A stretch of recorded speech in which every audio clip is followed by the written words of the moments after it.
Hey, what's up guys, it's DarkArmedDuelist, and today I'm doing a Raidraptor deck profile. So this is a really awesome deck that can summon one of my favorite boss monsters of all time, which is Raidraptor Ultimate Falcon. This card is unaffected by every single card effect, which is absolutely amazing, and I've made actually a deck based around just turboing out as many Ultimate Falcons as possible, which is really cool. So, without further ado guys, don't forget to like, comment, subscribe, hit the bell so you can become part of the notification squad, and definitely check out the Patreon down in the description below so you can get some awesome rewards like getting your name in the description for a single video, getting a signed cards in the mail, or even getting your requested deck profile just like this one every single month that you are a patron along with Txne. So, without further ado, let's get straight on into this. So, first off, we're going to be getting 3 copies of Tribute Lanius. So, Tribute Lanius is kind of cool because it's kind of like a foolish burial during your main phase 1.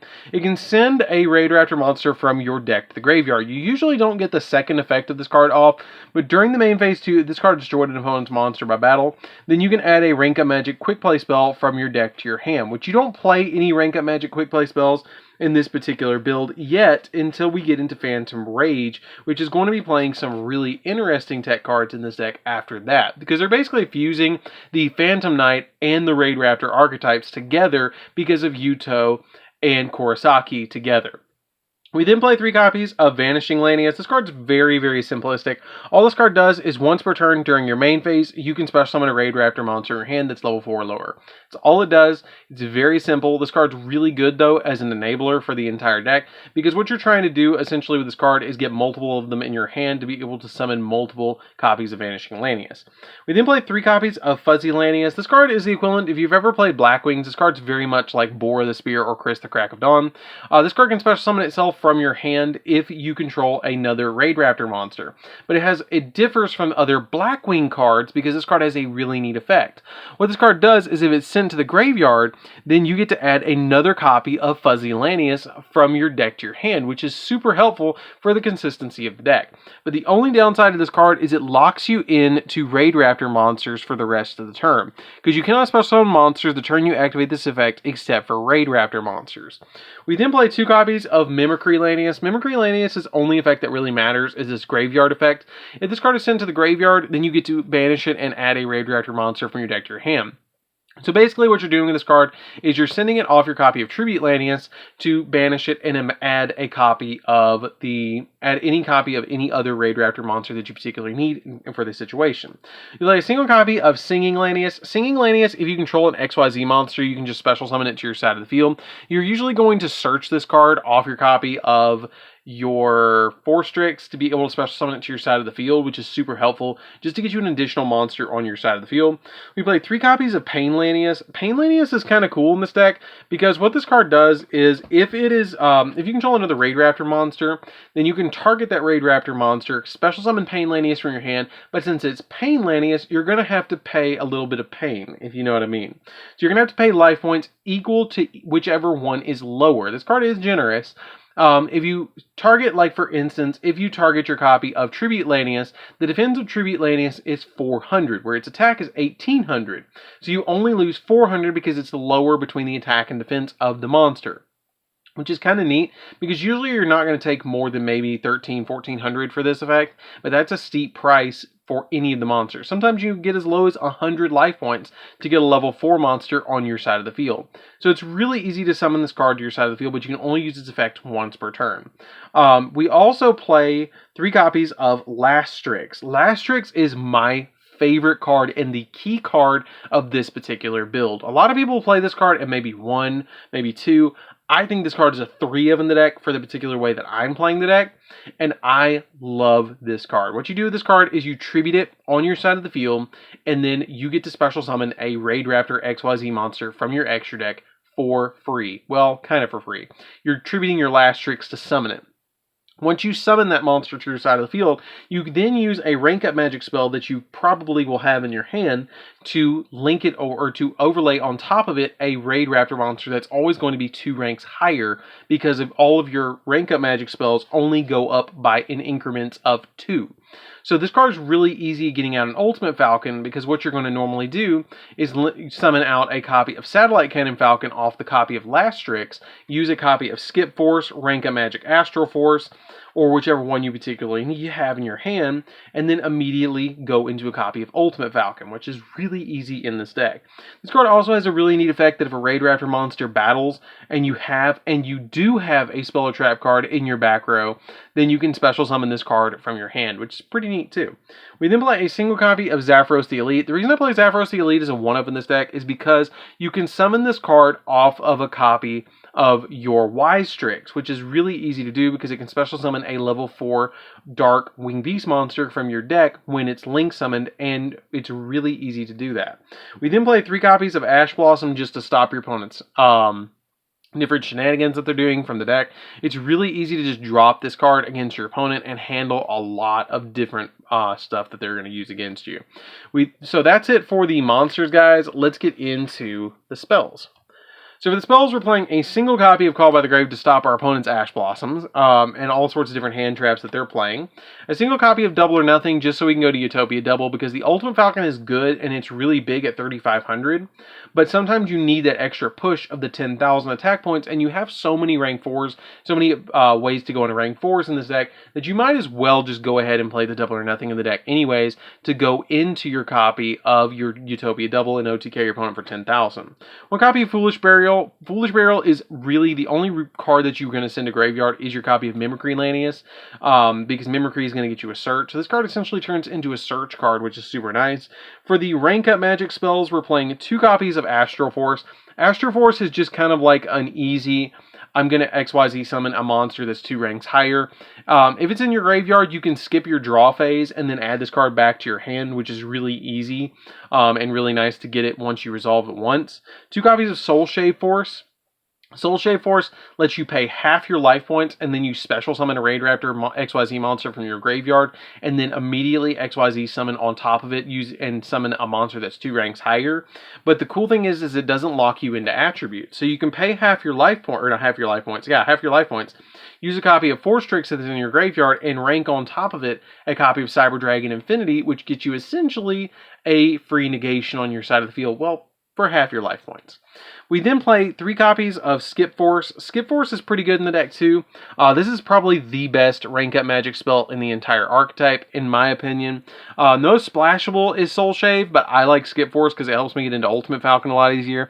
Let you target a Raidraptor XYZ monster you control, and then special summon 1 Raidraptor monster that is 2 ranks higher than the targeted monster. So if I have Satellite Cannon on the Falcon from the last Strix, I can just rank up on top of that monster to get me into an Ultimate Falcon. But it also has the ability that during your main phase, except the turn this card was sent to the graveyard, you can banish this card and a Raidraptor monster from your graveyard, and then target a Raidraptor XYZ monster in your grave and special summon it.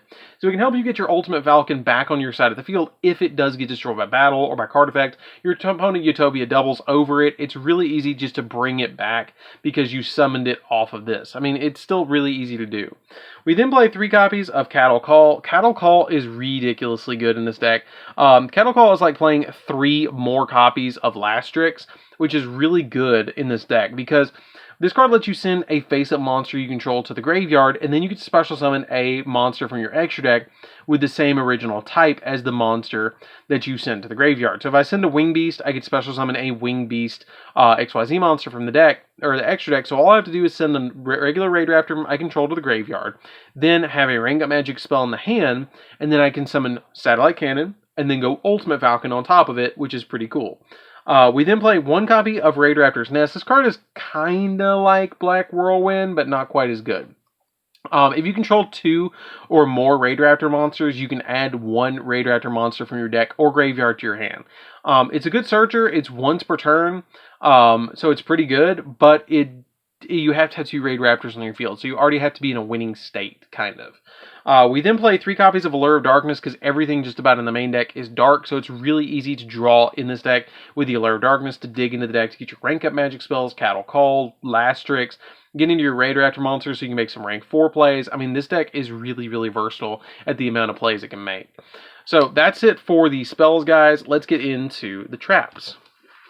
So for the traps, we only play a single trap, and that is a single copy of Raidraptor Readiness. This card is pretty neat because the turn this card is activated, Raidraptor monsters you control cannot be destroyed by battle. So if your opponent Utopia doubles and tries to Utopia double over your Ultimate Falcon, this card just protects it from the graveyard where it's not going to get destroyed by battle. It doesn't directly affect the Ultimate Falcon, so it isn't really, it's just protecting it from battle, and it's a blanket effect, so it kind of protects it from the graveyard, and it's a condition, so it still kind of works with your Ultimate Falcon, which is neat. It also has the ability that if you have a Raidraptor monster in your graveyard, you can banish this card from your graveyard, and then you take no damage this turn as well, which is pretty good too, just to prevent you from taking battle damage. So that's it for the main deck, guys. Let's get into the extra deck. So for the extra deck, we're playing two of the big boss monster itself, and there's two copies of Ultimate Falcon. This card is unaffected by everything, like literally everything, which is ridiculous. This card also has the ability that once per turn, you can make all your opponent's monsters lose 1,000 attack. You can detach a material on this card, and for the rest of the turn, all monsters your opponent control lose 1,000 attack, and your opponent cannot activate cards. Effects cannot be activated, which is really, really, really, really cool. And if this card has an Raidraptor XYZ monster as a material, it gains the ability that once per turn during the end phase, you can make all monsters your opponent control lose 1,000 attack, and if your opponent controls no face-up monsters, they take 1,000 points of damage instead. So it's either them or their monsters. We then play a single copy of Final Fortress Falcon. I rarely summon this in the deck, but it sometimes comes up. It helps you attack multiple times, but that's all it really does. It is unaffected by everything, but it's just kind of like a downgraded, watered-down version of Ultimate Falcon. Like, you might as well summon the Ultimate Falcon because the losing 1,000 attack kind of works better than this card, and it's kind of surprising that the rank up, the level 12 one, is not as good as the level 10 one to me. We then play two copies of Satellite Cannon Falcon. I basically just use this as a stepping stone to get into the copy of Ultimate Falcon, so I don't usually get its effect off all that much. It comes up sometimes when you have your copy of Revolution Falcon on the field and you want to rank into it. It kind of works like Harpy's Feather Duster, that if this card is XYZ summoned using Raidraptor monster, you can store all spells and traps your opponent controls, and then your opponent cannot activate cards or effects in response to this, which is pretty good. And it also has the effect of, during either player's turn, you can detach a material from this card, target a face-up monster your opponent controls, and it loses 800 attack for each Raidraptor monster in your graveyard. So it can help you get a 3,000 whack at your opponent. We then play a single copy of Air Raid. Air Raid is the newest Raidraptor card that came out in Rise of the Duelist, along with, I believe it was Stranger or Arsenal Falcon. Arsenal Falcon was it. What this card does is you can XYZ summon this card by discarding a rank up magic spell and using a rank 5 or lower Raidraptor XYZ monster you control as a material. And then once per turn, you can target one monster your opponent controls, destroy it, and if it was a face-up XYZ monster, you can target one face-up monster your opponent controls and destroy it. And if it was face-up, inflict damage to your opponent equal to the attack of the monster that this card destroyed. And if this card in your possession is destroyed by an opponent's card effect and sent to the graveyard, you can special summon a Raidraptor Revolution Falcon from your extra deck. And if you do, you attach this card as a material, which is pretty good because you're going to summon a Revolution Falcon off this. Revolution Falcon can pretty much attack all monsters your opponent controls, which is pretty good. And then if it has a Raidraptor XYZ monster as a material, you can detach a material from this card, or you can once per turn target a monster your opponent controls, destroy it, and if you do, inflict damage to your opponent equal to half the monster's attack on the field. You can detach a material from this card, and you can make attack on all monsters your opponent controls, and if it battles a special summon monster, then it destroys it, which is pretty cool. I like that effect. It reduces attack to 0, which is pretty cool to reduce that opponent's monster attack to 0. I really like that effect because it's just going to pound through everything. You play 3 copies of Force Strix. Force Strix is the Searcher of the extra deck. You just detach a material from this card and then add a level 4 Dark Wing Beast monster from your deck to your hand. It also gains 500 attack and defense for each Wing Beast monster you control, which is pretty good. Cyber Dragon Infinity, I kind of already explained this card, where you're going to XYZ summon it with Soul Shave Force on top of your copy of Force Strix to be able to get you that additional play on your side of the field for negation.